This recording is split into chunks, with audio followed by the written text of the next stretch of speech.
Assalamualaikum warahmatullahi wabarakatuh. Alhamdulillah, kita lanjut, ada pemahar berikutnya yaitu klien nomor 2400 ya. Mbak Wira ulangi, ada klien nomor 2400. Di sini ada terawangan sebuah tembang liring. Apabila suatu benda ini datang ke Mbak Wira kemudian minta diterawang, maka tentu Mbak Wira akan menggunakan ilmu yang Mbak Wira kuasai, ya, ilmu yang Mbak Wira miliki untuk mengupas kondisi gaibiah dari suatu benda, yaitu dengan cara menggunakan sudut pandang vibrasi energi dan seni dalam menggunakan azimat berkhodam, ya.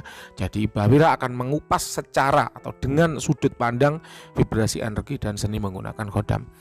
Ini kalau ada orang lain atau praktisi lain yang menggunakan ilmu yang berbeda, sudut pandang yang berbeda, maka bisa jadi akan menghasilkan jawaban yang berbeda pula.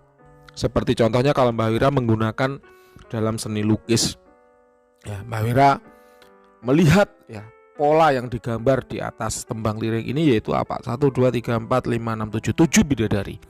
Berarti motif 7 bidadari itu kalau dari seni lukisannya, maka diharapkan tembang liring ini memiliki tuah pengasihan yang baik. Jadi siapapun yang memegangnya akan mudah disenangi oleh orang lain. Kemudian ada punakawan di situ, berarti tuah apa? Kejayaan karir. Jadi siapapun yang memegang benda ini akan memiliki karir yang baik. Itu kalau dari seni lukisannya. Tapi bagaimana apabila ini dinilai, dikupas dalam sudut pandang vibrasi energi dan seni menggunakan azimat berkhodam? Nah, ini yang akan Mbak Wira sampaikan, ya. Jadi jangan bingung kalau Anda mengupas suatu benda berkhodam, ya tinggal dilihat ilmu apa yang digunakan dan itu akan mempengaruhi hasil dari kupasannya, kayak begitu. Kita kembali tanpa banyak, ya, bercuap-cuap gitu ya tentang pemahar nomor 2400. Dari segi vibrasi energi, Mbak Wira tidak menemukan adanya energi dari benda ini. Kemudian dari segi khodam, Mbak Wira juga tidak menemukan adanya khodam pada tembang liring milik klien nomor 2400. Penjelasannya begini. Secara vibrasi energi, apabila suatu benda itu ada khodamnya, khodam itu adalah bangsa jin, ya, dan dia adalah makhluk yang hidup. Setiap makhluk yang hidup punya energi, dan setiap makhluk yang punya energi pasti bisa dirasakan vibrasi energinya. Apabila tidak bisa dirasakan vibrasi energinya, maka ya benda tersebut berarti kosong, tidak berkhodam. Itulah, ya. Itu yang pertama. Nah, kemudian Mbak Wira coba menggunakan metode yang lain, namanya metode visualisasi. Apa itu? Yaitu suatu metode yang digunakan untuk menangkap tanda-tanda visual, ya, dari suatu benda berkhodam. Tanda-tanda kehadiran khodam ada nggak yang bisa ditangkap melalui visual, melalui penglihatan mata? Nah, dari benda ini ternyata Mbak Wira tidak bisa menemukan adanya tanda-tanda manifestasi apapun atau tanda-tanda kehadiran khodam apapun. Hal ini sesungguhnya semakin menegaskan bahwa memang tembang liring milik klien nomor 2400 ini kosong, tidak berkhodam. Nah, yang terakhir, ya, Mbak Wira ingin memastikan lebih detail lagi menggunakan metode yang ketiga. Ini adalah metode yang agak keras yang digunakan apabila dua metode sebelumnya menyatakan hasil yang kosong, karena barangkali khodam berada di dimensi yang jauh, ya, barangkali, sehingga tidak bisa dilihat, tidak bisa dijangkau dari dimensi manusia, atau barangkali khodam tertutup dengan hijab gaib yang tebal, ya, sehingga secara vibrasi energi sulit untuk dirasakan, atau barangkali khodam, ya, ditutup dengan kuncian yang rapat sehingga secara visual tidak kelihatan apa-apa. Oleh karenanya, kalau Mbak Wira tidak bisa mengecek ke dalam, maka Mbak Wira akan mencoba menariknya keluar dengan cara apa? Injeksi energi. Ini metode juga.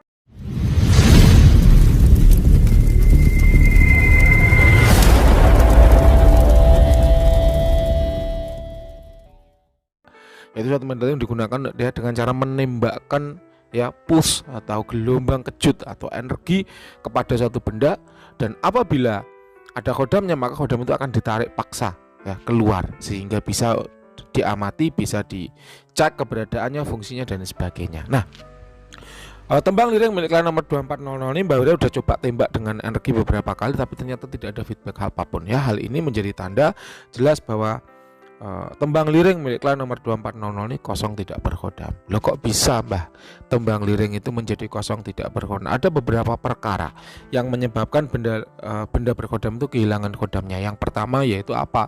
Dialih rawatkan, ya. Beli dari reseller, dialih rawatkan satu paket. Misalnya tembang liring itu adalah berkhodam, ya, berkhodam sosok wanita. Ketika dibeli oleh si A, maka dalang itu akan menjodohkan atau memasangkan khodamnya itu dengan si A.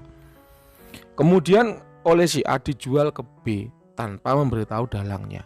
Maka walaupun bendanya berpindah tangan ke si B, kodamnya belum tentu mau, karena kodam sudah dijodohkan dengan si A. Kemudian karena B memegang benda ini nggak ada tuah akibat kodamnya nggak ikut serta gitu kan, dialih rawatkan lagi ke C. Ya kodamnya tetap si A, di A, sehingga akhirnya apa, tembang liring ini ya hanya sekedar benda, kodamnya tidak ikut berpindah gitulah ya. Itu kalau beli di reseller atau dialih rawatkan tuh seperti itu. Reseller pun juga berbeda dengan praktisi, berbeda dengan dalang yang meritualkan.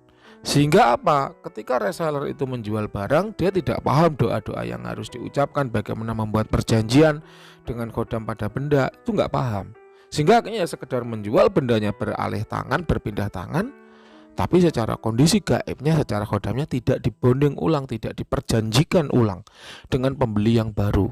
Sehingga akhirnya apa, ibarat sebuah sepeda motor, motornya benar diberikan ke Anda tapi nggak dikasih kuncinya, ya nggak bisa nyala. Ya benar, secara motor, secara wujud ada motornya, tapi kalau mau dinaiki nggak bisa, tidak bisa memberikan manfaat kepada pemiliknya. Paham ya? Itu dari dua sebab. Yang pertama yaitu dialih rawatkan, yang kedua yaitu apa, beli dari reseller.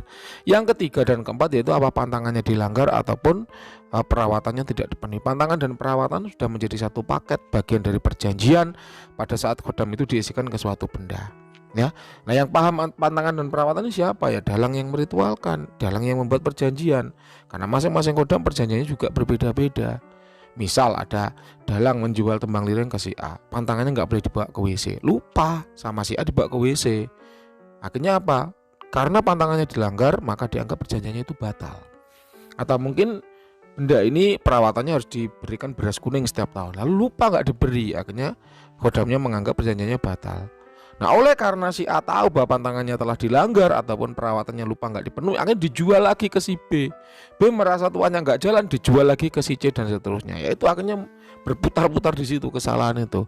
Beri di reseller, alih rawatkan, pantangannya dilanggar, perawatannya nggak dipenuhi, ya muter aja di situ sebabnya.